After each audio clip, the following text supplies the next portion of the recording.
طبعا انا هنا باخد من على العلام اللي احنا اتكلمنا عليه اهوت، اللي احنا قلنا 10 سم رد، وبروح واخد عندي علام مع بداية القلبة من هنا اهو. عندي علام هنا اهوت، ده الشرب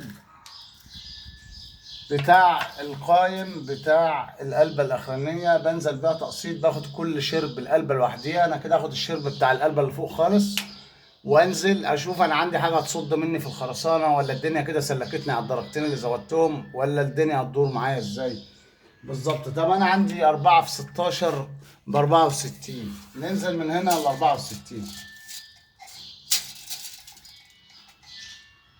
ادي ال 64 اهمت، باخد علامه هنا تحت منهم.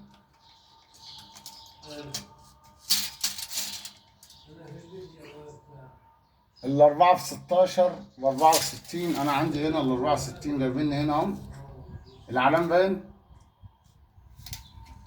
ال 64 دولت جايبيني هنا، فين العلام اللي باين؟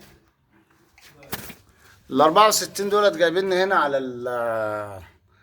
على العلام دوت، فده معناه ان ده وش البسطة عندي هنا اهوت. فانا كده عندي ردم فوق البسطة لا يقل عن حوالي 20 او 22 سنتي، وده طبيعي جدا ومفيهوش اي مشكلة عشان نقدر نعالج المشاكل اللي في السلم. طب انا كده عندي نزلت من العلام اللي احنا قلنا عليه دوت، اللي هو بتاع التشطيب، برضو نعمل عليه علامة شرب عشان يبقى معروف.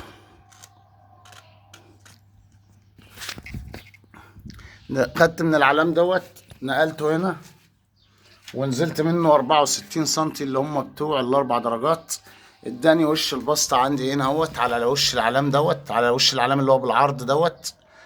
ماشي. طيب كده انا هبتدي اخد الشرب للقلبة التانية وبرضه واشوف الكلام مع دي. كده اخر قلبة سالكة الدنيا ماشية فيها تمام. هنزل واشوف القلبة اللي تحت ان شاء الله الدنيا بتقول فيها ايه.